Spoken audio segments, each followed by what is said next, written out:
પવજ્જામિ સાહુ શરણં પવજ્જામિ કેવલી પન્નતં ધમ્મં શરણં પવજ્જામિ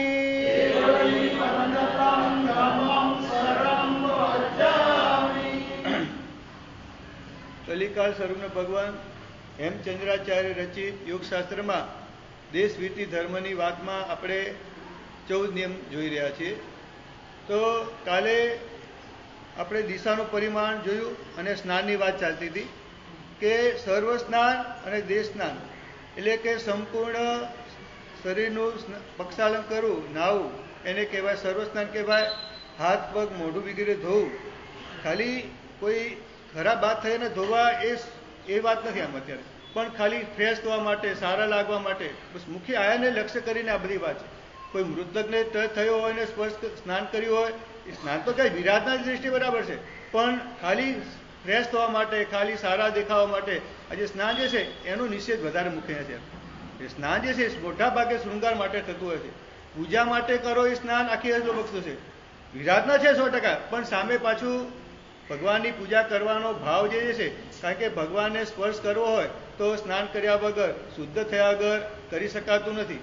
એટલે અમે ઘણા બધા ભાગ્યશાળી કહેતા હોય છે, પૂજા ન કરતા હોય ને ત્યારે શ્રાવિકા કે સાહેબ શ્રાવક પૂજા કરતા નથી સાહેબ, અને સમજાવો દીકરો નથી કરતો, અથવા શ્રાવક શ્રાવિકાને કે આ સાહેબ પૂજા નથી કરતી. અમે સાહેબજી લગભગ વારંવાર બધા કહેતા હોય છે કે તમે સ્નાન કરો તો પૂજા કરવાની, અને સ્નાન ન કરતા પૂજા નહીં કરો ચાલશે. તો સાહેબ સ્નાન તો કરવું જ પડે. તો શેના માટે કરવું પડે બોલો? એ ફ્રેશ થવા માટે, સારા દેખાવા માટે, શૃંગાર માટે, કંઈક તમારો ઉદ્દેશ તો મુખ્ય શરીરને સામે રાખીને છે, આત્માને સામે રાખીને, પરમાત્માને સામે રાખીને સ્નાન થતું નથી.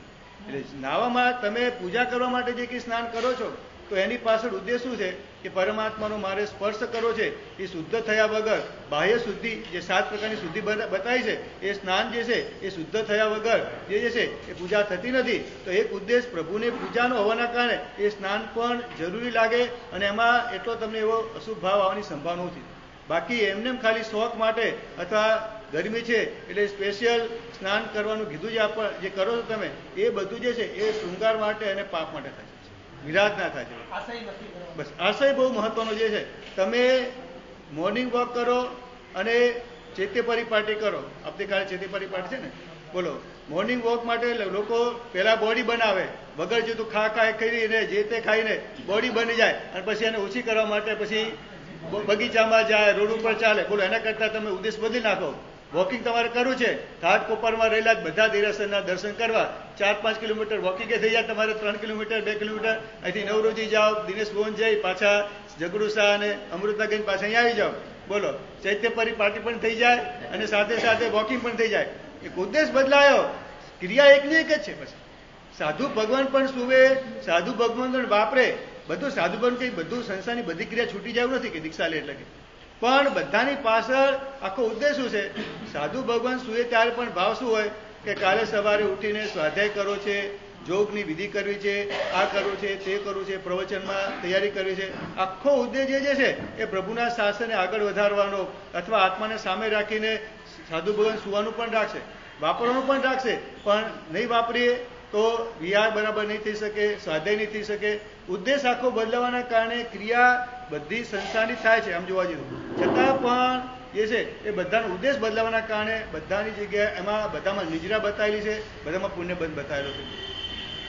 ક્રિયા એકની એક જ છે, પણ તમારો ઉદ્દેશ કયો જે છે ને એ બહુ મહત્વનો ભાગ ભજે છે આમાં.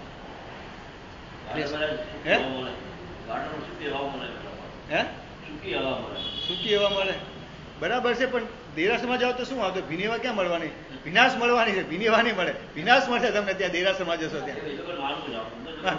માનવું છે, આપણે માનવાને ફેરવાની વાત છે આપણે, કે બસ ઉદ્દેશ બદલી નાખો ને, ક્રિયા એકની કશે, પણ છતાં પણ એ તમારું જે છે ચાલવાનું જે છે એ ઉદ્દેશ પરમાત્માનો હોવાના કારણે આપણે બોલીએ ને, દેરે જાવા મન કરે ચોથક અનુફળ પાવે. આપણે આગળ દિનચર્યામાં જોવાનું છે કે દેરાસર જવાનો તમે વિચાર કરો, ઘરે બેઠા છો હજુ, અને દેરાસર ગઈકાલે સાંજે મેં દર્શન કરેલા અથવા ગઈકાલ પૂજા કરેલી અને હવે 24 કલાક પરમાત્માના દર્શને વીતી ગયા છે, એવા ભાવ સાથે તમે લાવો પરમાત્માના દર્શન કરવા માટે જવું.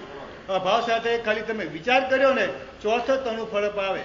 અને પૌમચર્યમ નામનો ગ્રંથ છે, પ્રાકૃતમાં વાનર ઋષિએ બનાવેલો ઋષિ પરંપરાનો ગ્રંથ કહી શકાય, જે છે આપણા સાધુ ભગવાન છે, પણ ત્યાં ઋષિ પરંપરા ચાલતી, સિદ્ધર્ષિ જે બધા છે ને, એ બધી જે ઋષિ પરંપરા પણ આપણે ત્યાં બતાવેલી છે, આપણે ત્યાં જેમાં ઋષિ શબ્દ છેલ્લે આવતો એવા.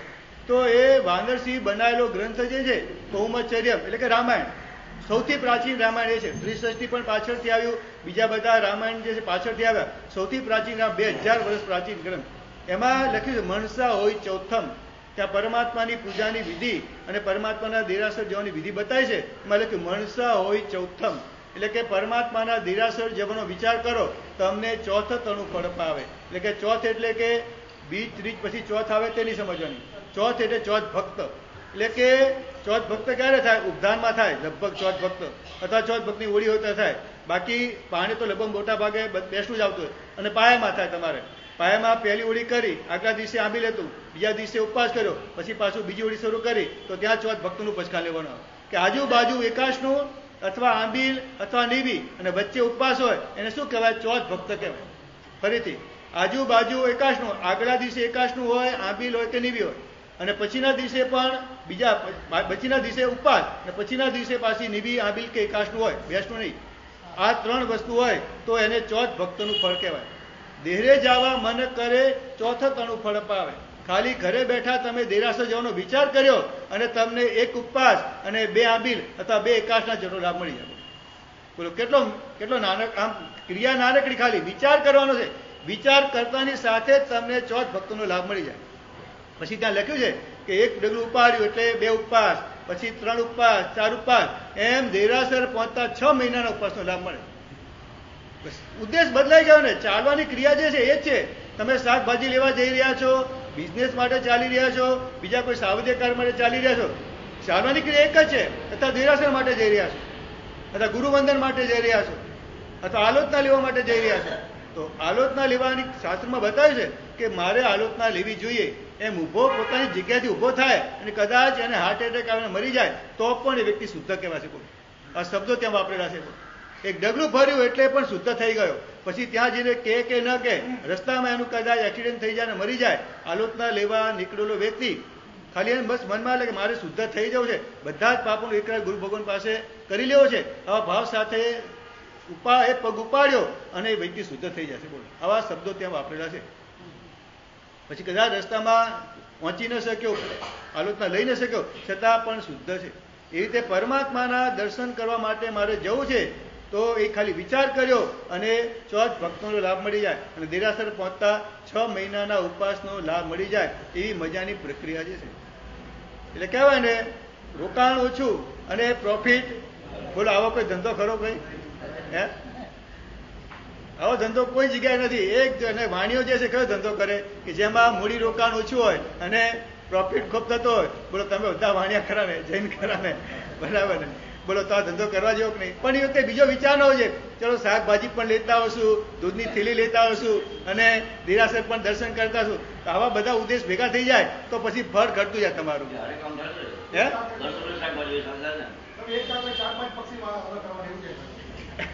પણ પરમાત્માના દર્શન કરો ત્યારે બીજો ઉદ્દેશ નહીં રાખવો જોઈએ. હા, બરાબર. વ્યાખ્યાનમાં પછી વર્તા લઈશું, પણ એ વખતે મનમાં પછી લેશે ના ચાલુ જોઈએ કે આ કરવાનું બાકી રહી ગયું, આમ કરવાનું છે. એ તો શું થાય, તમારી એક ક્રિયા પણ સમ્યક ક્રિયા નહીં બને. બાકી હે કર્યા પછી વાંધો નથી, પણ મુખ્ય ઉદ્દેશ એ છે કે સાથે બીજું આવી જાય ને ત્યારે પછી બીજા વિચારો પણ સાથે ચાલતા રહેતા છે. પરમાત્માના દર્શન કરવા જઈએ ત્યારે માત્ર પરમાત્માના દર્શન સિવાય બીજો કોઈ વિચાર કરવાનો નથી. એટલે સ્નાન જે છે પરમાત્માની પૂજા કરવી છે એવા ભાવ સાથે થતું સ્નાન જે છે એને ત્યાં આપણે ત્યાં છે ને કૂપ ખનન શબ્દ વાપર્યો છે. શાસ્ત્રમાં દેરાસર બનાવવું, પરમાત્માની પૂજા કરવી, સ્નાન કરવું, આ બધું જે છે અને તો બધામાં વિરાધનો થાય છે. તમે સ્નાન કરો એટલે વિરાધના થવાની, કાચા પાણી ઢળવાનું, એક ડોલ ઢળશે તમારું. પૂજા કરશો ત્યારે પણ ભગવાનનો પક્ષાલ કાચા પાણીથી કરવાનું, ઉકાળા પાણીથી નથી કરવાનું, સચિત પાણીથી જ કરવાનો છે.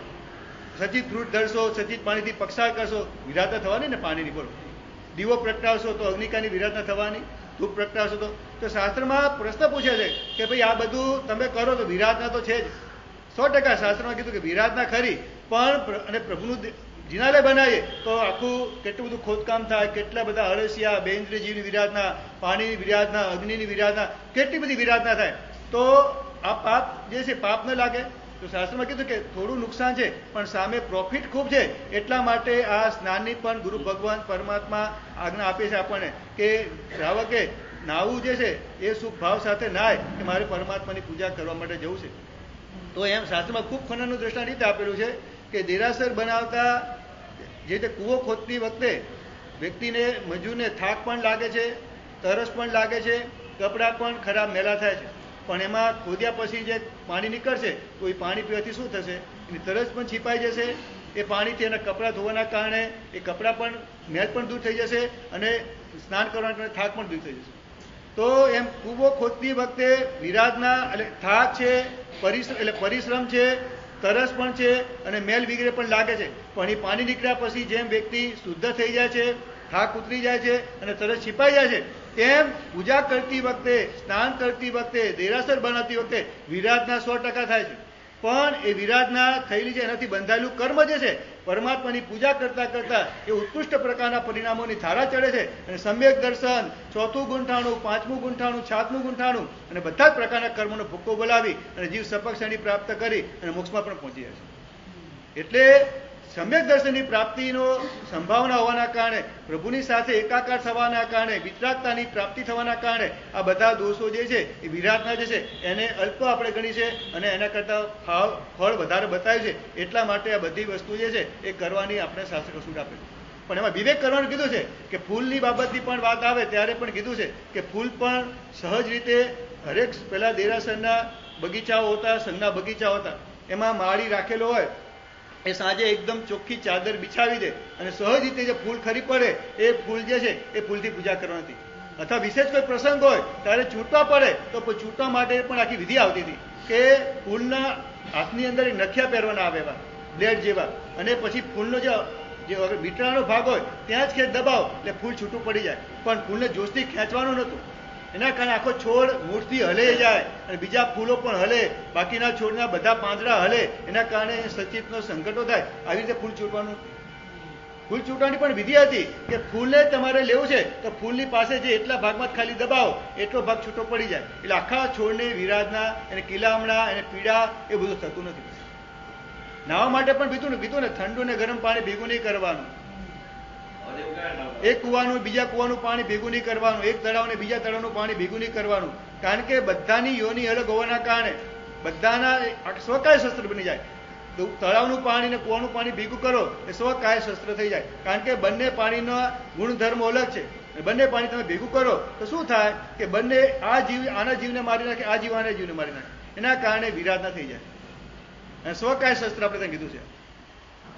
એમાં મીઠું પડે તો પરકાય શસ્ત્ર થઈ ગયું, અને મીઠાવાળું પાણી પાછું કાચા પાણીમાં પડે તો ઉભયકાય શસ્ત્ર કહેવાય. આ બધી વાતો ગ્રંથોમાં લખેલી છે. આ બધી વસ્તુ હા સ્વકાય શસ્ત્રો મતલબ પાણીના જીવો પાણીના જીવને વિરાધના કરે એને કહેવાય સ્વકાય શસ્ત્ર કહેવાય. મીઠું પાણી ને ખારું પાણી ભેગું કરો તો પણ સ્વકાય શસ્ત્ર થઈ જાય.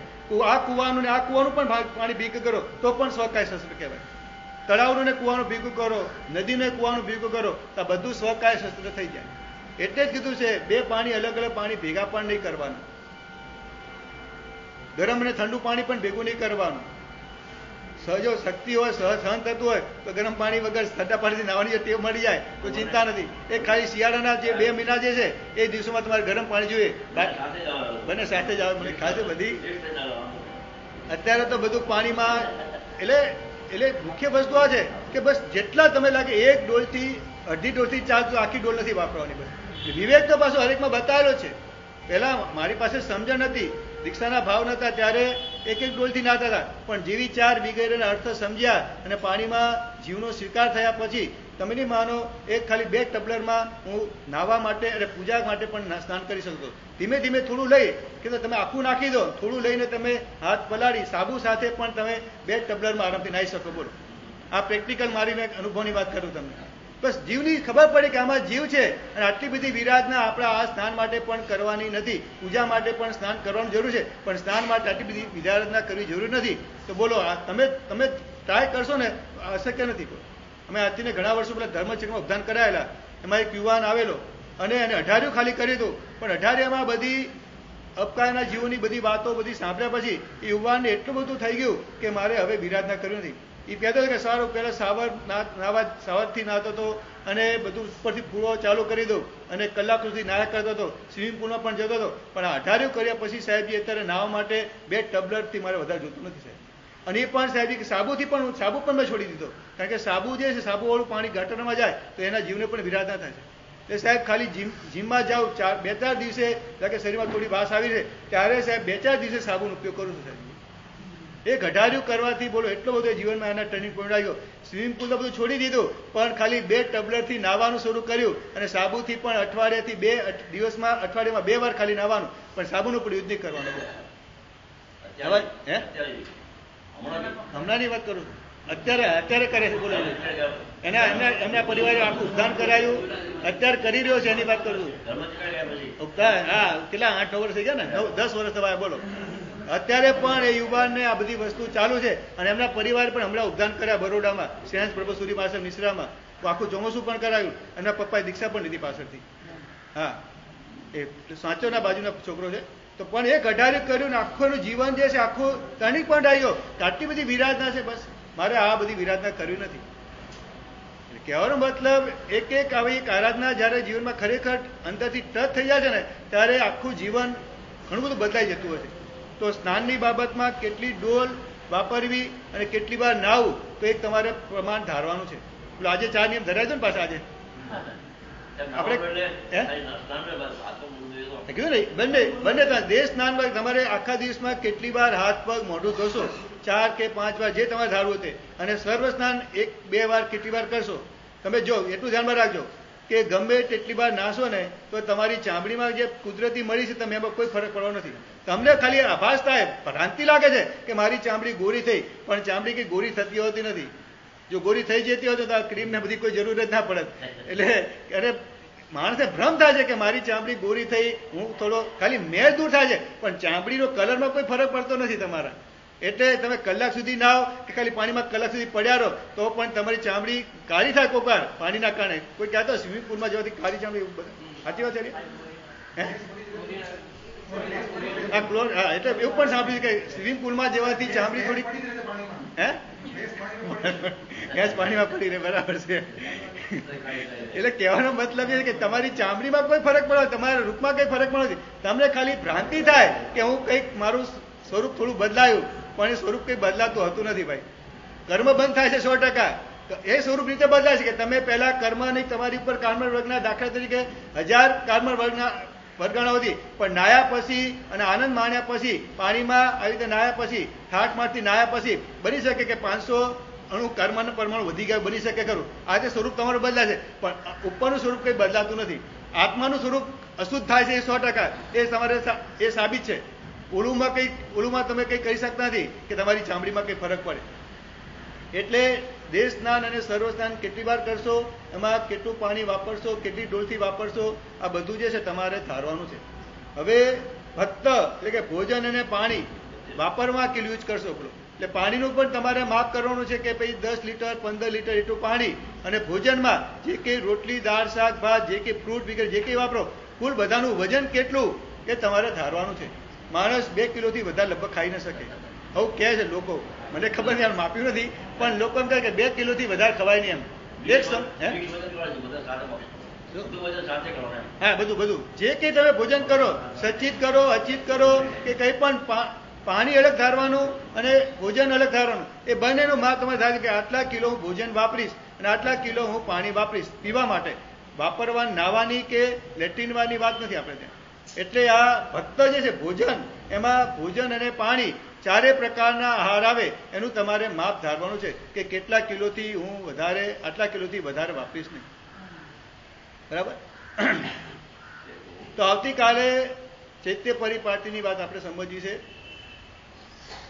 ચૈત્ય પરિપાટી એક આપણું પર્યુષણનું જે કર્તવ્ય કહેવાય છે એ કર્તવ્ય બજાવવાનો આવતીકાલનો દિવસ છે.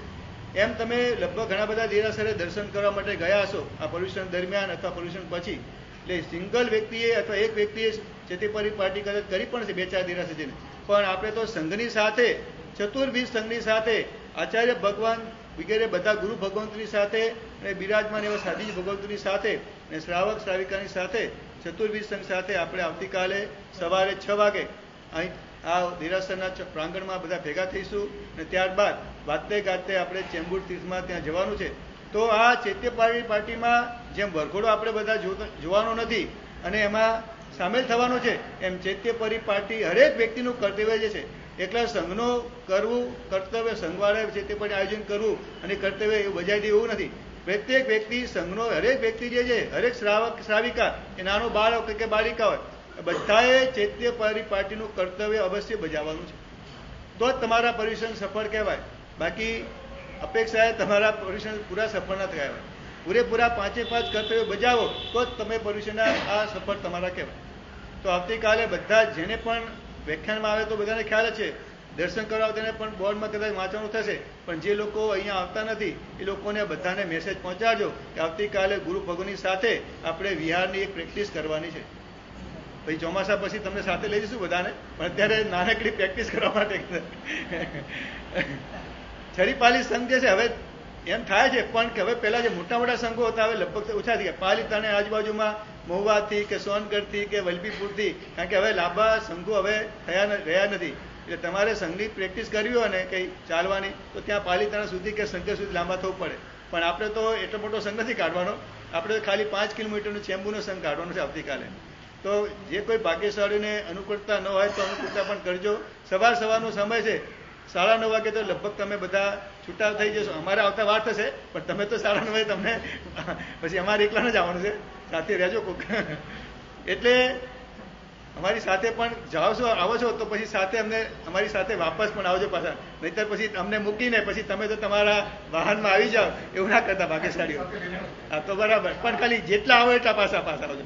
પાછી 2 જણા તમે સોંપી દો કે ભાઈ તમે 2 જણા દિનેશભાઈ કે પ્રશાંતને કહી દો કે મહાત્માને લઈને પાછા આવજો, આવું ના કરતા કમસે કમ. જેની પણ સારું. અત્યારે શું થાય છે કે ગુરુ ભગવાનના પ્રવેશના દિવસેમાં કેટલા બધા આરાધકો છે બોલો, અને મૂકવા જ્યારે પૂનમનો વિહાર કરવાનો હોય ત્યારે કેટલા ભાગ્યશાળી હોય. પણ એવું ખરું કે અમારા ભક્તિયોગાચાર્ય મહારાજ સાહેબના જ્યારે પ્રવેશ હોય ને ત્યારે પણ એટલી પબ્લિક હોય અને વિહાર કરતા હોય ત્યારે કદાચ ડબલ પણ ભેગી થઈ જાય એવું સાહેબનો પ્રભાવ છે. ત્યારે ગોરેગાંવમાં જ અમે તો હતા નહીં, એક તો ગાંધીધામમાં ચોમાસું હતા, પણ ગોરેગાંવમાં સાહેબનું જ્યારે વિહાર થયો ને જ્યારે પૂનમની સાંજે, તો કહેતા હતા લોકો કે સાહેબ પ્રવેશ ના કરતા પણ ડબલ પબ્લિક હતી દિવસે. સાહેબનું એટલું બધું લોકોને કહેલું લાગી ગયું હતું કે સાહેબને ગોરેગાંવનો કોઈ સંઘ છોડવા માટે તૈયાર નહોતું. એટલા બધા વડાવા માટે પણ સાહેબ પૂનમના વિહાર જ્યારે હતો ત્યારે વડાવા માટે પણ સંઘના બધા સભ્યો રડતી આંખે આવી ગયેલા. એટલે જોકે આ તો અમે અહીંયા કેવી છાપ છોડીએ એના ઉપર છે આધાર. અમારી છાપ તમે કેવી મનમાં ધારી હશે એ પ્રમાણે તમે છેલ્લા ભેગા થશો. બાકી જો 100% પ્રતિકૂળતા પણ હોઈ શકે, એવું નથી કે હૃદયમાં શું ભાવ હોય, લાગણી પણ હોય, બંધાઈ પણ હોય, પણ છતાં પણ પ્રતિકૂળના કારણે ના આવીશું એ વસ્તુ લખે. પણ અનુકૂળતા હોય અને ગુરુ ભગવાનને આપણે વિદાય કરવા માટે ના આવીએ તો આપણે ખરેખર બરાબર ન કહેવાય. એટલે એવી રીતે તમારે કાલે બધાએ ભાગ્યશાળીએ ચૈત્ય પરિપાટીમાં આવવાનું. બધાને લગભગ શનિવારે ઘણા બધાને શેર બજાર અને બીજી બજાર પણ લગભગ બંધ, રજા પણ હશે બધાને. અમુક લોકોને જોબમાં પણ છૂટી છે, છોકરાઓને અમુક સ્કૂલની પણ લગભગ છૂટી છે. તો બધા દીકરા દીકરીને બધાને સાથે લઈને કાલે થોડી ઘરની ચિંતા બાજુમાં મૂકજો. પણ જે પરિવારે લાભ લીધો છે એને ભવિષ્યમાં બીજા લોકોને પણ લાભ લેવાનો. નહીં તો શું થાય કે છે તે બધું આવતું નથી, લાભ લઈને શું કરવાનું, આટલા રૂપિયા ખર્ચીને શું કરવાનું, આવો ભાવ પણ ન થવો જોઈએ. નહીં તો શું થાય પછી સંઘને લાભ લેવો પડે જાતે. એવું ન થવું જોઈએ. જે પરિવાર લાભ લે એને પણ ઉલ્લાસ આવે, એને પણ ભાવ સચવાયેલા રહે, ભવિષ્યમાં લાભ લેવાની ભાવના થયા કરે. એટલા માટે હરેક શ્રાવક શ્રાવિકોનું કર્તવ્ય છે કે ચૈત્ય પરિપાટીમાં હાજરી આપવી. હવે આવતીકાલે આ સવારે ચૈત્ય પાર્ટી રવિવારે કેટલા વાગે વ્યાખ્યાન રાખશું વિચાર લેજો. એ રીતે જો કદાચ બધા મોડા ઉઠતા હોય અને 9 થી 10 રાખવું હોય તો વધારે સારું રહેશે એવું લાગે છે. બરાબર, તો આપણે રવિવારથી જે આખું શ્રાવકની દિનચર્યા હવે વિષય નવો બદલી લઈશું. 14 નિયમ પૂરા થયા, અસી મશીન કૃષિ જે છે એ થોડું અવસર સમજાવતા રહીશું. બાકી હવે રવિવારથી આપણે આપણું શ્રાવક કેટલા વાગે ઉઠે અને આખી દિનચર્યા જે છે એના આધારે આપણે પરમાત્માની 10 ત્રિકોનું જે પૂજા કરતી 10નું પાલન કરવું, એ બધી વાતો ડિટેલથી આપણે એક એક વસ્તુ સાથે જોઈ છે. એટલા માટે ખાસ બધા રવિવારે ખાસ આવતા.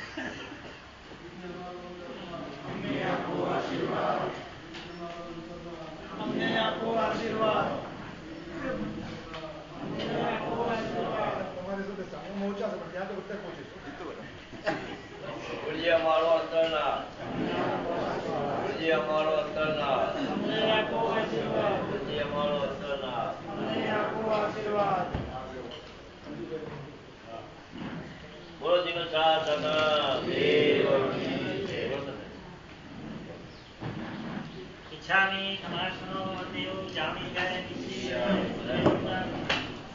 Chami, Tamasno, Deo, Jami, Gaya, Iska, Sura, Sugatapa, Sarina Nirabada, Sugar Sanjava Yatra, Deo,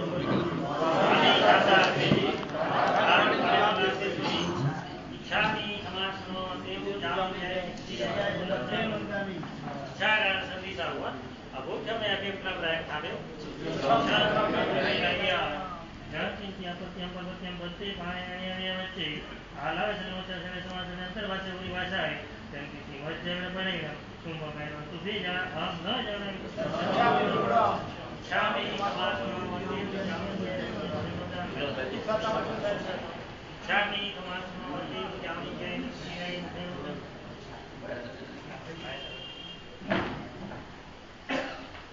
पापभीरु प्रसिद्धं च देशाचारं समाचरं पौर्णवादी नत्वापि राजादिषु विशेषतः. તો હવે માર્ગાનુસારીનો ગુણ છે કે પ્રસિદ્ધ દેશાચારનું પાલન કરવું જોઈએ અને નિંદા ક્યારેય કોઈની ન કરવી જોઈએ. એમાંય રાજકારણી માણસો કે સત્તાધીશોની નિંદા તો ક્યારે પણ ન કરવી જોઈએ.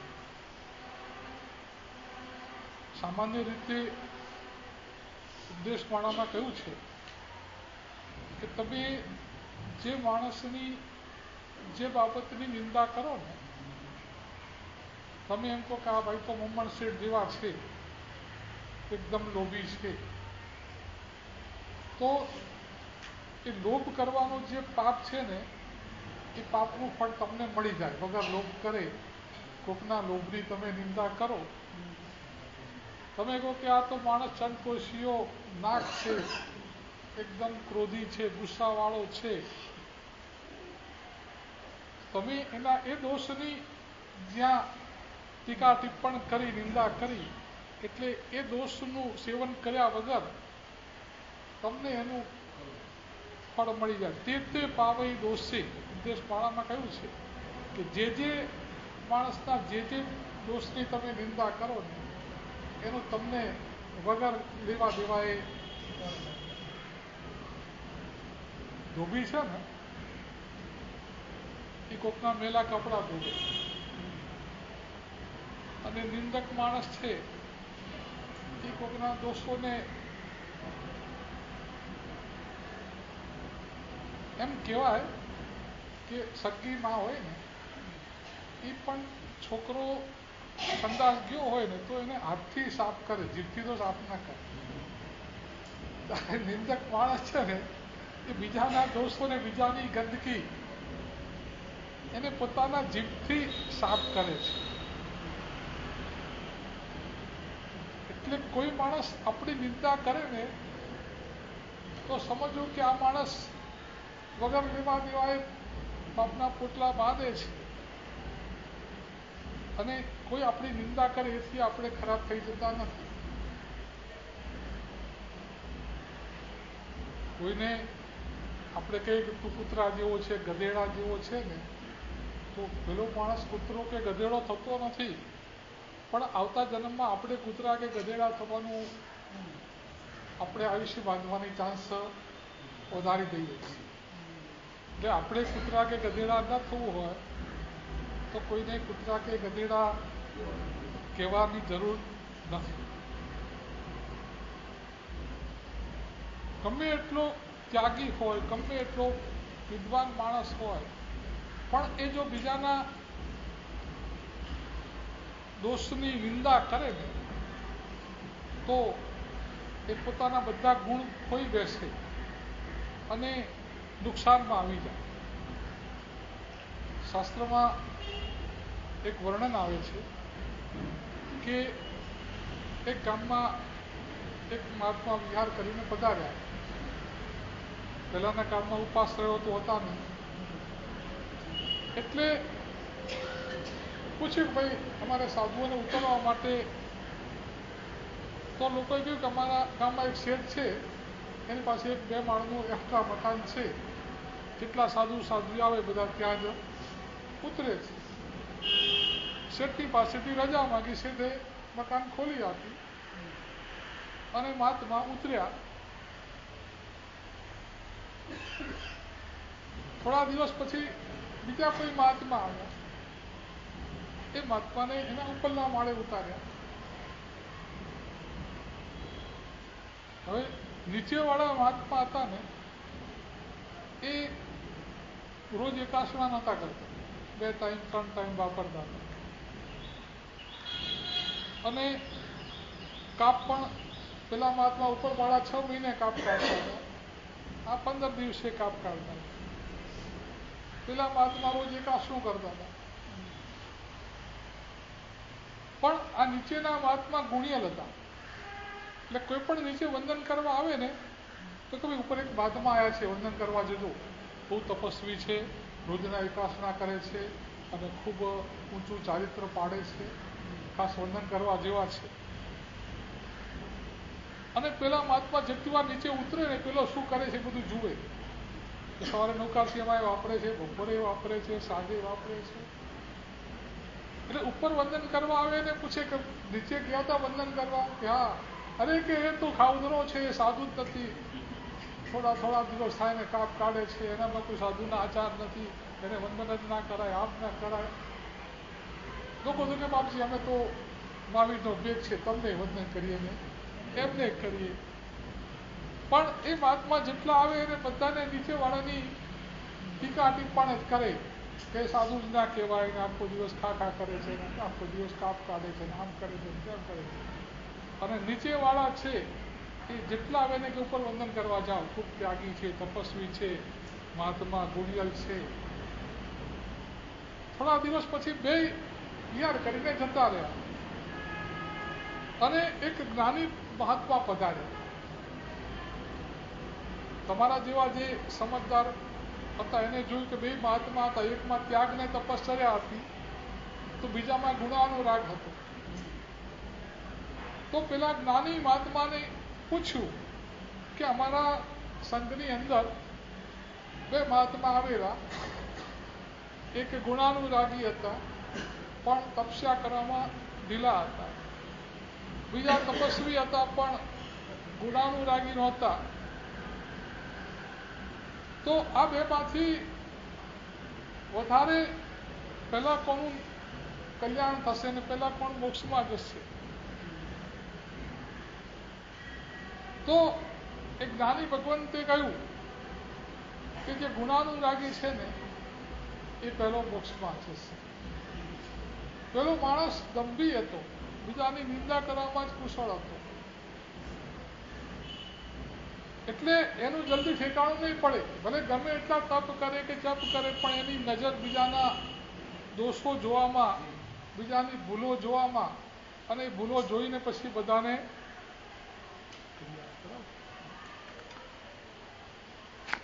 આપણે કોઈની સામે 1 આંગળી કરીએ ને તો 3 આંગળી તો, એટલે ખરેખર કોઈની સામે આંગળી કરવા કરતા આપણી જાત સામે નજર કરવાની કે મારામાં કેટલા બધા દોષ છે. એટલે બીજાના દોષો જોવાથી નુકસાન જ છે, ફાયદો બિલકુલ નથી. અને આપણા દોષો જોવાથી એ દોષો પ્રત્યે આપણને તિરસ્કાર જાગે, ધિક્કાર જાગે, એ દોષો ત્યાગવાની વૃત્તિ થાય, એના માટેના પ્રયત્નો થાય. અને એમ કરતા કરતા એ દોષો આપણા નીકળી પણ જાય. કેમ કે જે વસ્તુ તમને ખટકશે ને એ ક્યારેક અટકશે. તમને એમ લાગે કે મને નાની નાની બાબતમાં ગુસ્સો થઈ જાય છે, તો આ મારામાં રહેલો ક્રોધ એ ખરાબ છે, આ ખટકશે ને તો તમે અમારી પાસે એની દવાઈ લેવા આવશો કે મારા સાહેબ હવે આ કંઈક આની ઉપાય સમજાવો ને, મને વારે વારે ગુસ્સો આવે છે. અને ગુરુ મહારાજ તમને કહે કે ભાઈ તમારે એકવાર ગુસ્સો આવે તો 5 ખમાસણા દેવા, 10 ખમાસણા દેવા, કે જેની જોડે ગુસ્સો કર્યો એની માફી માગવી, જે કંઈ તમને નિયમ આપે. તમને ખટકતો હશે તો તમે એવા નિયમ લેશો. તમને ગુસ્સો ખટકતો જ ન હોય, તમને મગજમાં એમ હોય કે આ દુનિયામાં તો લાલ આંખ કર્યા વગર કામ થતું નથી, સીધી આંગળીએ ઘી નીકળતું નથી, આવા બધા મગજની અંદર તમારા બેઠેલા હોય ને, તો તમને તમારો ક્રોધ ખટકવાનો જ નથી. અને ક્રોધ ન ખટકે તો એ અટકવાનો પણ. તો જ્ઞાની પુરુષો કહે છે કે ક્યારેય કોઈની નિંદા નહીં કરો. આ દુનિયામાં પારકા દોષો જોવાવાળા તો ઘણા છે. દોષો દેખે પરાયા દોષને, એવા જન તો થોગ છે. દૃષ્ટિ કરે નિજ દોષ પર, એવા વિરલા કોક છે. પોતાના દોષ ઉપર નજર કરે એવા વિરલા માણસો છે. બાકી બીજાની ભૂલ કાઢવા વાળા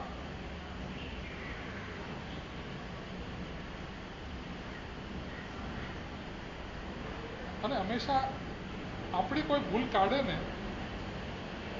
તો હંમેશા એનો આભાર માનો. કેમ કે આપણા દોષ આપણને દેખાય એ બહુ મુશ્કેલ છે.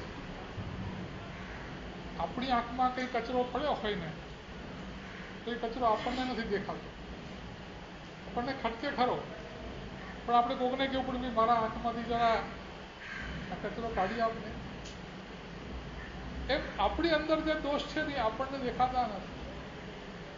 એટલે બીજો માણસ જો આપણા દોષ બતાવે, આપણી ભૂલ બતાવે, તો એનો આભાર માનવાનો, એને થેન્ક યુ કહેવાનો. એવી આવી કોઈ પણ ભૂલ હોય ને મારી દેખાય તો તારે મને અવશ્ય બતાવી દેવી, તો મારામાંથી આ બધી કરેક્શન થશે. અમે લોકો ગ્રંથનું સંશોધન કરીએ ને તો આપણે ગમે એટલી કાળજી રાખીએ તો પણ કોઈને કોઈ ભૂલ રહી જવાની શક્યતા છે. એટલે અમે જેટલા વિદ્વાન માણસો હોય એ લોકોને રિક્વેસ્ટ કરી કે તમને ટાઈમ હોય તો મારા પ્રૂફ જોઈ આપે. અને એ લોકો પ્રૂફ જોઈ આપે.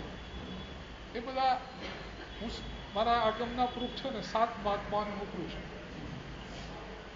આચાર્ય ભગવંતો, મુનિ ભગવંતો, સ્થાનકવાસી જે પણ વિદ્વાન હોય એ બધાને મોકલું. પછી એ બધા એમની રીતે બધા સુધારા કરીને મોકલે. તો અમુક ભૂલો આ મહાત્માના હાથ નજરમાં પકડી, અમુક ભૂલો આ મહાત્માના નજર, 7 જણાના નજરમાં ફરે ને એટલે લગભગ બધી ભૂલો જે છે એ બધી ભૂલો જોઈ ચેક કરી અને પછી મારા મેઇન પ્રૂફમાં હું સુધારી અને પછી એને પ્રિન્ટિંગ માટે અને પ્રસ્તાવનામાં એ 7 મહાત્માનો ઉલ્લેખ કર્યું કે આ મહાત્માઓએ પ્રૂફ જોઈ આપ્યા છે, એટલે આ ગ્રંથ આટલો સરસ સુંદર ને શુદ્ધ થયો છે, માટે અમે એમના આભારી છીએ. એટલે આપણા કોઈ ભૂલ કાઢે. અખંડાનંદજી હતા ને, અખંડાનંદ માસિક ચાલે છે, સસ્તું સાહિત્યનું એમને સંસ્થા સ્થાપેલી છે. અત્યારે પણ એ ગ્રંથો પ્રકાશિત થાય છે. તો એ પુસ્તકો બધા છાપે તો એ પુસ્તકોને કરેક્શન કરવા માટે પ્રૂફ રીડર જોઈએ. એટલે બધા પ્રૂફ રીડરો પણ રાખેલા. પછી જે દિવસે ગુરુ પૂર્ણિમાનો દિવસ આવે ને એ દિવસે બધા પ્રૂફ રીડરોને બોલાવી એના કપાળમાં ચાંદલો કરી બહુમાન કરીને એને ભેટ આપે.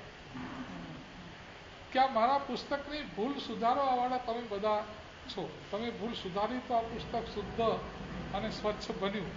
માટે તમારા બધાનો ખૂબ ખૂબ આભાર. એટલે આપણા જીવનની અંદર જ્યાં પણ જે પણ ભૂલ થતી હોય, જેટલા પણ આપણા કલ્યાણ મિત્રો હોય ને એને કહી રાખવા કે મારી કોઈ પણ ભૂલ થતી હોય તો તમારે કોઈ પણ સંકોચ વગર મને કહી દેવી કે તમે આ વસ્તુ આ બરાબર કરતા નથી. અને હું ચોક્કસ તમારી જે કંઈ સૂચના સલાહ હશે એને બરાબર ધ્યાનથી સાંભળીશ અને એને જીવનમાં પરિવર્તન કરવા માટે પણ હું ચોક્કસ કાળજી લઈશ. તો કોઈ તમને ભૂલ પણ, અને જો આપણે કોઈ આપણી ભૂલ કાઢે ને આપણે મોઢું બગાડી દઈએ તો બીજી વાર કોઈ માણસ આપણી ભૂલ કાઢે જ નહીં. આપણે ત્યાં કહેવત છે કે શિખામણ દેતા હરીશ જાગે તો ભાગ્ય દશા ફરવા. આપણને કોઈ શિખામણ આપે ને આપણું મોઢું બગડી જાય તો સમજો કે હવે તમારી ભાગ્ય દશા, હવે તમને કોઈ સાચી શિખામણ આપશે નહીં, કોઈ તમારી ભૂલ કાઢશે જ નહીં, અને તમારા જીવનમાં ભૂલો સતત ને સતત ચાલુ રહેશે.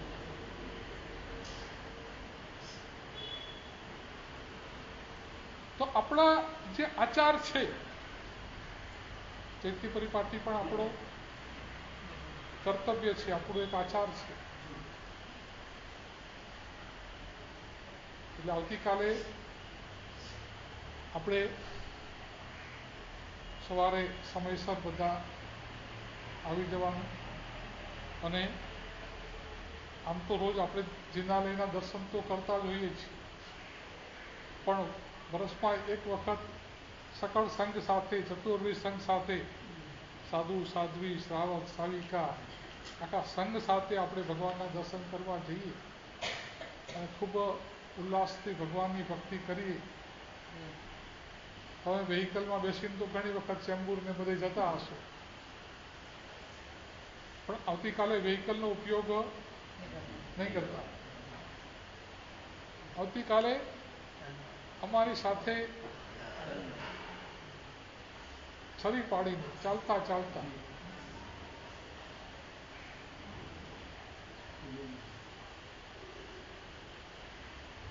કેમ કે આપણે સંઘ સાથે, ગુરુ મહારાજ સાથે ચાલીએ તો એ ચૈત્ય પરિપાટી કહેવાય. બાકી તો ત્યાં જે આવે ને સંઘ તરફથી જે નૌકાશી હશે એ તમે ચાલીને આવશો તોય જમવા મળશે ને વાહનમાં આવશો તોય જમવા તો મળશે. પણ એકદમ આપણે આત્માને શુદ્ધ રીતે પૂછીએ કે ખરેખર મેં ચૈત્ય પરિપાટી કરી કે ના કરી.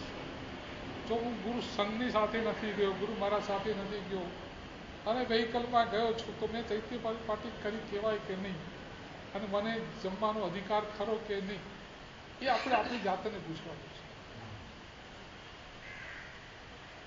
વળતા પણ અમારી સાથે આવો તો સાથે ચાલતા લઈ આવતા દેશો, છતાં વળતા તમારા માટે ફરજિયાત રાખીએ કે તમને જે અનુકૂળતા હોય એ કરજો. પણ જતી વખતે તો બધાએ આપણે સાથે જવાનું છે. તો જે પ્રકારના આપણા આચારો જે છે, આપણે કેવા વસ્ત્રો પહેરવાના એ પણ આપણા આચારની મર્યાદાની અંદર આવે છે કે આપણા શરીરને બરોબર ઢાંકી દે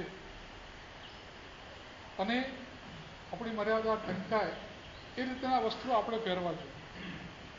ઉદ્ભટ વેશ આપણે પહેરીએ તો એવા વેશ પહેરવાથી જે પણ આપણને જુએ એના વિચારો પણ મલિન થાય અને એના કારણે આપણી સલામતી પણ જોખમાય. ઔરંગઝેબની દીકરી હતી ને જેબુન્નિસા, એક વખત ઢાકાની મલમલ કોઈ આપી ગયું હશે ને મલમલમાંથી એના કપડાં પહેરેલા બનાવેલા, અને એ કપડાં પહેરીને એ રાજ દરબારમાં આવી ઔરંગઝેબ પાસે. તો મલમલના અને ઢાકાની મલમલ એટલે એકદમ પતલી હોય, આખો વીંટીમાંથી આખો તાકો પસાર થઈ જાય ને એટલી એ મુલાયમ અને એટલી એ બારીક હોય, એટલે કપડાં એવા પહેરેલા કે ઔરંગઝેબ ગુસ્સે થઈ ગયો કે કોણ કજાત લડકી है अभी इसको जड़ा दो. એકદમ ભાગી ગઈ, ખ્યાલ આવી ગયો. એટલે અકબરની પાસે એક વખત એક ઢાકાનો કારીગર આવ્યો, મલમલનો ટાંકો લઈને. એટલો બધો પતલો હોય ને કે આખી મુઠ્ઠીની અંદર 20 મીટર ટાંકો.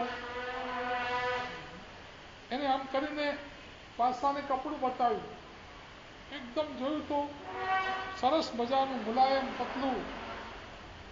અકબર કે અલ્યા તું કપડું તો સરસ લાવ્યો છે, પણ આમ સાવ થોડું કેમ લાગે? એને મુઠ્ઠીમાં જેમ કે મીટર 2 મીટર હશે. આવું કપડું જરા 15-20 મીટર લાવ્યો હોત તો મારે બધા ઘરના બધાને પેલો કે આ થોડું નથી, તમારી 7 પેઢીને કફન થાય એટલું છે. મને કીધું કે 7 પેઢીના પેરણ થાય એવું છે. તો પણ એના બદલે એને શબ્દ વાપર્યો કફનનો, અને પાછી 7 પેઢી. રામખોર કે મારા 7 પેઢીના કફનની તારે હું જરૂર પડી, હટ ગેટ આઉટ. એટલે આપણે મોઢામાંથી શબ્દ પણ જો એવો બોલીએ કે કોઈ માણસને એના હૃદયને ઈજા પહોંચે તો આપણને પણ કર્મ બંધ થાય, અને પેલો માણસ તમારું ઇન્સલ્ટ કરીને તમને કાઢી મૂકે. તમે જે કંઈ કામ માટે ગયા હોય, વેપાર માટે, ધંધા માટે કે અરજી માટે, પણ તમારું કામ થાય નહીં. એટલે તમારી ભાષા જેટલી મધુર હોય, જેટલી સારી હોય, અને હંમેશા સારી ભાષા છે ને એ તમે ટેવ પાડીને સંસ્કાર પાડો તો જ થાય. બાકી જેને ગાળો બોલવાની આદત હોય છે ને, એને મનમાં ગાળ બોલવાનો ભાવ ના હોય તો એની વાતમાં વાતે અલ્પ વિરામ ને પૂર્ણ વિરામની જગ્યાએ ગાળો આવી જાય. એને સારી ભાષામાં બોલતા આવડે.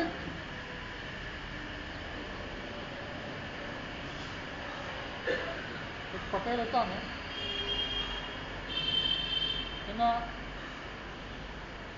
દીકરાઓ 2, નાનો દીકરો ઘોડા ચરાવે, એમાં એ લખોટી રમવા બેસી ગયો અને એના ઢોરા કોકના ખેતરમાં ઘૂસી ગયા. પેલાના મોલ બગાડે એટલે એ બધા ઢોરને આંકીને સરકારી ડબ્બામાં પૂરી આવે. પેલો તો લખોટી રમવામાં એવો મશગુલ હતો, 2 કલાક થઈ ગયા, એને કંઈ ખબર નહીં. પછી કોકે કીધું કે અલ્યા તારા ઢોરા સરકારી ડબ્બામાં પૂરી ગયા, તું શું કરે છે? ત્યારે પેલો સફાળો જોયો કે હવે શું કરું? હવે શું વળી રાજા પાસે જઈને વિનંતી કર કે પહેલી વખતની ભૂલ છે અને માફ કરો તો માફ કરીને છોડી દે. બાકી રાજા સિવાય હવે આનું આ ભાઈ તો જંગલમાં રહેલા છે, રાજ દરબારમાં જવાની કોઈ સિસ્ટમ જાણે નહીં કે પેલા તો પ્રવેશ કરવો હોય તો પેલા સંમતિ મેળવવી પડે, પછી અંદર જઈને રાજાને. આ તો વોચમેને માર્યો ધક્કો ને સીધો ઘૂસી ગયો અને સલામ બલામની રાજાને કહે મારા ઢોરા છોડી દો. રાજા કે આ કેવો જંગલી માણસ છે, કોઈ રજા લેતો નથી, એમને ઘૂસી જાય છે, બાપાનો બગીચો હોય, સલામ નથી કરતો, અને મને આગળ ઓર્ડર કરતો હોય એમ કહે છે કે મારા ઢોરા છોડી દો, અને પૂરતો એને જેલમાં. એના ભાઈને કોકે કહ્યું કે તારા ભાઈને જેલમાં પૂર્યો કે કેમ? કે એને રાજાને સલામ નહીં ભરી. એવું છે કે એને હું રાજાને 2 સલામ ભરું, અને ગયો રાજાને સલામ ભરી કે બાપુ તમને સલામ, અને તમારી માટલા જેવી ફાનને સલામ. એને સલામ જોઈએ કે એકના બદલે 2 સલામ કરતા. રાજા કે મારી મસ્કરી કરે છે, પૂરતો એને. એના બાપાને કોઈ કે કહ્યું કે તમારા 2 દીકરા જેલમાં ગયા, કે નાના દીકરાએ સલામ નહીં ભરી, મોટાએ રાજાની ખાનને સલામ ભરી. એટલે કહું જઈને 2 વતી માફી માંગી આવું. યા બાપુ સલામ. બાપુ મારો નાનો દીકરો છે ને, એને કોઈ શિષ્ટાચારની ખબર નથી, જંગલમાં દોરા જોડે રહે તો દોરા જેવો હોય, એટલે એને સલામ નહીં ભરી, તો એના વતી માફી માંગુ છું. મોટો છોકરો 20 વર્ષનો છે, તો એને ખબર નહીં પડે તમારા ફાંદમાં એને શું દેવતા મૂકવા હતા, તો તમારા ફાંદ રાજા કે હરામ પર મારા ફાંદમાં દેવતા મૂકવા મૂક્યા છે, અને જેલમાં. હવે બાજુના ગામમાં એના કોઈ સગા રહેતા હતા, એને ખબર પડી કે તમારા ભાઈ પટેલ ને એના 2 છોકરા જેલમાં પુરાયા છે. એમ કે ચલો હું જઈને એ ગયો કે બાપુ અમે બધા પટેલ લોકો છીએ ને અમે બહુ સમજદાર, અમારા ભણેલા ગણેલા નહીં, અમને બોલતા કરતા ના આવડે, એટલે અમારા પટેલના નાના દીકરાએ તમને સલામ ન ભરી, ખરેખર એની ભૂલ છે, એની માફી માગું છું. મોટાએ તમારી ખાન માટે જે બોલ્યા એના માટે માફી માગું છું, અને અમારા ભાઈ 60 વર્ષના તો એને બોલતા ના આવડે અને તમારી ખાન માટે આવું બોલ્યા, એ 3 માટે માફી માગું છું, અને તમે મહેરબાની કરીને બધાને જેલમાંથી. રાજા કે તારે શું હગા થાય છે? એ કે મારે દૂધભાઈ થાય. રાજાને જો કે દૂધભાઈ વળી શું કહેવાય? મામા ભાઈના હોય, માસિયાઈ ભાઈ હોય, કાકે પિતરાઈ ભાઈ હોય. એ કે દૂધભાઈ એટલે શું? એ કે અમારી કોમ છે ને નાતરિયા કોમ કહેવાય, એમાં કોઈ બાઈ નાની ઉંમરમાં વિધવા થાય ને તો ફરી એના લગ્ન કરે. હવે પહેલાં લગ્નથી એને છોકરો થયો, પછી બીજી વખત લગ્ન કરે, બીજા લગ્નથી છોકરો થાય, તો એ 2 છોકરા એક માને ધાવેલા કહેવાય. 2ના બાપ જુદા, પણ એક માનું દૂધ પીધેલા હોય ને એટલે દૂધભાઈ કહેવાય. એજ ફોર એક્ઝામ્પલ કે તમારા બાપા મરી જાય અને તમારી માં રાત્રે જાય,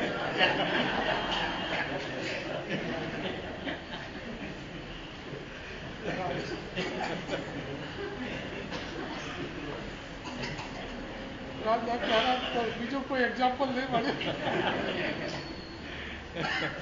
અને જેમનો પૂર્વ. હવે પટેલના બધા આગેવાનોને થયું કે આપણા નાતના 4 પટેલો જેલમાં પુરાયા છે, તો એને મુક્ત કરવા માટે આપણે નાતની સાહેબ કંઈક કરવું જોઈએ. એટલે પટેલની નાત ભેગી થઈ. બધાએ કીધું ભાઈ ગમે તેમ થાય, ગમે એટલો ખર્ચો થાય, આપણે નાત તરફથી કરો, પણ અમને જેલમાંથી છોડાવી.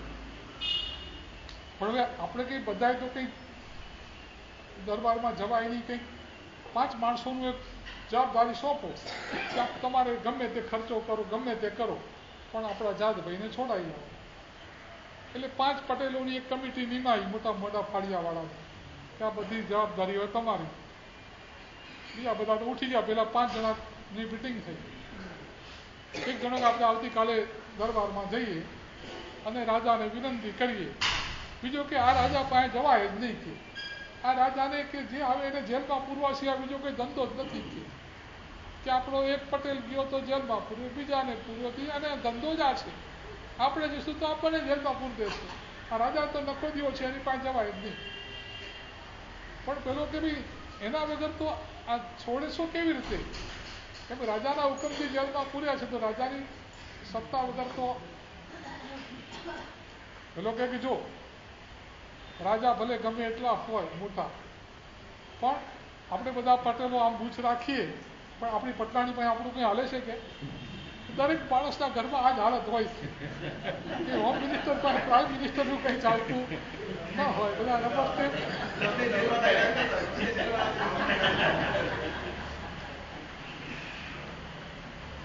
લગભગ બધે આ સ્થિતિ હોય. રાષ્ટ્રપતિ બધા રબર સ્ટેમ્પ હોય અને બધું એને સહી જ કરવાની હોય, બાકી તો બધું હોમ મિનિસ્ટર કે પ્રમાણે કરવું પડતું હોય છે. તો રાજાની રાણી છે ને, આપણી રાણી પાસે જઈએ અને બૈરા માણસના હૃદય એમને કોમળ હોય, આપણે ફાડિયા ઉતારીને બેસી જવાનું કે રાણીમાં જ્યાં સુધી અમારા પટેલ ભાઈઓને ના છોડો ત્યાં સુધી અમારે ખાવા પીવાનું બંધ છે. અડધો કલાકમાં રાણી હુકમ કરી દેશે કે ચલો છોડી દો, કે અને રાણી કહે તો રાજાએ છોડવા જ પડે કે બધા કે આ ઇન્ડિયા બરાબર છે કે. બીજા દિવસે બધા પહોંચ્યા રાણીના મહેલે. વોચમેન કહે ખડે રહો કે રાણીના મહેલમાં કોઈને જવાની. પેલા કે અમારે રાણીને મળવું છે. એ કે તમારે જે ફરિયાદ હોય રાજા પાસે કરો. નહીં કે એ રાજા પાસે તમારે જવું જ નથી કે અમારે રાણી પાસે ફરિયાદ કરવી છે. પેલા કે અંદર નહીં જવા મળે, તમને કંઈ તમે ટાઈમ બીજો લીધો છે અપોઇન્ટમેન્ટ, એ કંઈ નહીં, અમારે રાણીને મળવું છે. પેલા કે નહીં જવાય. તો 5 જણા દરવાજા વચ્ચે બેસી ગયા કે જ્યાં સુધી રાણી ન મળે ત્યાં સુધી ખાવું પીવું. પરંતુ આ તો રસ્તો રોકીને બેસી ગયા છે. અને રાણીને સમાચાર આપ્યા. રાણી કે આવા દો. 5 જણા હાડિયા મૂક્યા રાણીના પગમાં. હે મહારાણી બા અન્નદાતા, તમે તો જગદંબા છો અને આ મારો ધણી અમારી વાત સાંભળતો નથી, તો તમે અમારા ધણિયાણી. રાણી કે આરામ કરો, મને ધણિયાણી બધાને જેલમાં કે. એટલે 5 પાછા પેલો પ્રધાન કે રાજાને કે આ બધા કડવા પટેલ છે, આ લોકોને મીઠું બોલતા આવડતું નથી, પણ આ બધાને જેલમાં પૂરશો તો ખેતી કોણ કરશે અને તમને મહેસૂલ કોણ આપશે? અને જેલમાં બધા એક જણા 4 રોટલા ખાઈ જાય છે. એના કરતા આ લોકોને મૂકી દો, છોડી દો. આ કોઈ દાડો બોલવામાં તો અમની જીભ બાકી જ રહેવાની કે. રાજા કે સારું છોડી દો. પેલો પ્રધાન ગયો. પ્રધાન કે જો હવે બોલ્યા ચાલ્યા સીધા ઘરે જતા રહેજો અને કોઈ દાડો રાજ દરબારમાં આવતા નહીં કે. અને રાજ દરબારમાં આવો તો જરા બોલવાનો વિવેક રાખજો. જાઓ તમને છોડી મૂકો. જગ મારીને બેઠા છોડ્યા. એટલે કે જાઓ છે ભાઈ.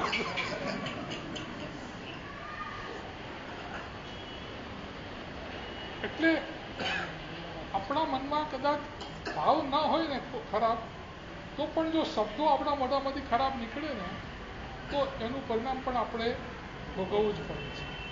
એટલે હંમેશા આપણે આપણા આચાર વિચાર, આપણું વર્તન હંમેશા એકદમ સરસ, સામા માણસને ગમે એવું અને સામા માણસને હૃદયમાં આનંદ અને પ્રસન્નતા થાય એવી ભાષા તમે બોલો. કોઈ પણ માણસ કે આવો પધારો તો કેમ આવ્યા છો, ખુશ અહીં શું દાટી તમારું, આવો પ્રશ્નો કરો તો કોઈ પણ માણસને ના ગમે. એટલે આપણે આપણા આચારને, વિચારને, વાણીને એકદમ સારા માણસને પ્રસન્નતા થાય એવા કરવાના છે. અને નિંદા તો ક્યારેય કોઈની કરવાની નથી. તો આ રીતે આપણા જીવનમાં માર્ગાનુસારના ગુણો આવી જાય તો આપણું જીવન મંગલમય. રવિવારે વ્યાખ્યાન કેટલા રાખવું છે? પરમ દિવસે 9 વાગે.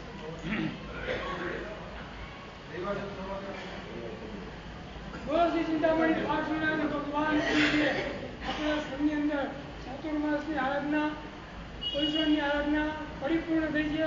અને આપણું એક કર્તવ્ય ચૈતન્ય પાર્ટી જે આપણે ચેમ્બુર મુકામે આવતીકાલે જવાનું છે અને બરોબર સવારે 5:45 કલાકે આપણે અહીંયાથી પરમ પૂજ્ય આચાર્ય ભગવાન, સાધુ ભગવાન, સાધુ ભગવાન સંઘના ભાઈઓ બહેનો સાથે આપણે અહીંયાથી લાભાર્થી પરિવાર જેને લાભ લીધો છે, જસવંતીબેન દ્વારકાદાસ વોરા, હિનાબેન વિનોદભાઈ વોરા, તેમના ઘરે પુત્રવધુ વિધિ નેમિસ વોરાના નવપાસ તથા પુત્રી ખ્યાતિ હિરલ સાની જીતી તપની અનુમોદના છે.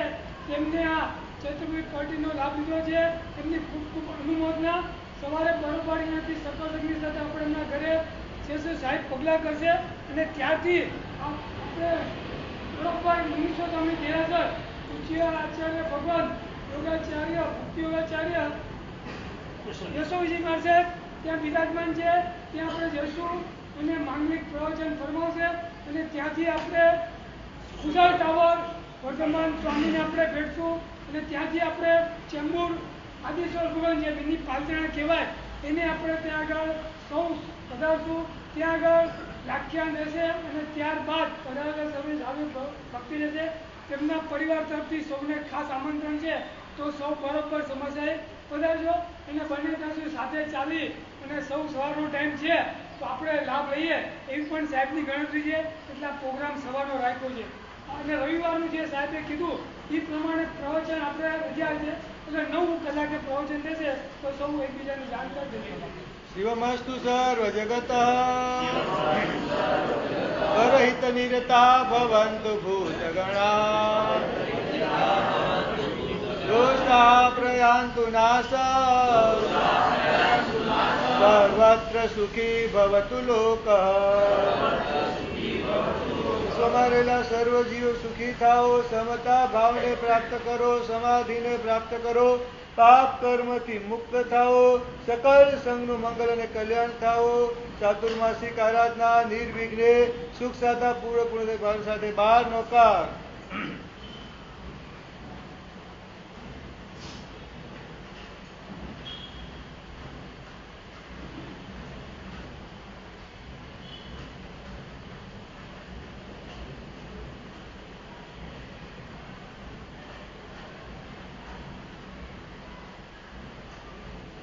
લાભાર્થી પરિવાર નું એડ્રેસ 703 રતન ભુવન નંબર 1 છે. તો જે લોકો આગળ પાછળ હોય ત્યાં આગળ આવી જશે.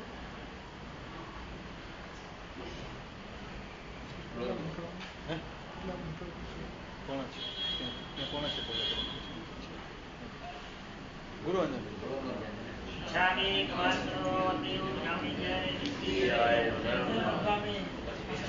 કમાસનો દેવ જામી જય દેવનામી સુરારી સુગતપ શરીર લીલાબાદ સુખ સંયમ યાત્રા નિરોધોજી સ્વામી સાદા સેવી ભારત મને લગાતે સુજી ઈચ્છામિ કમાસનો દેવ જામી જય જાગા સુજી નામ ભૂત મને ચંદ્ર બેન ખાવે શરણ ભગવાન રહ્યા ગણપિંચી આપસ્યમ પરમત્યમ વચ્ચે પાણી ગયને વચ્ચે આલાવ ચલો ચસને સમાન નંતર વસુલી ભાષાએ ગણપિંચી વચ્ચે પડે કુંભ મેલા તુજે જાણ આમ ન જાણે તો સ્વામી સ્વામી માનો દેવ જાણે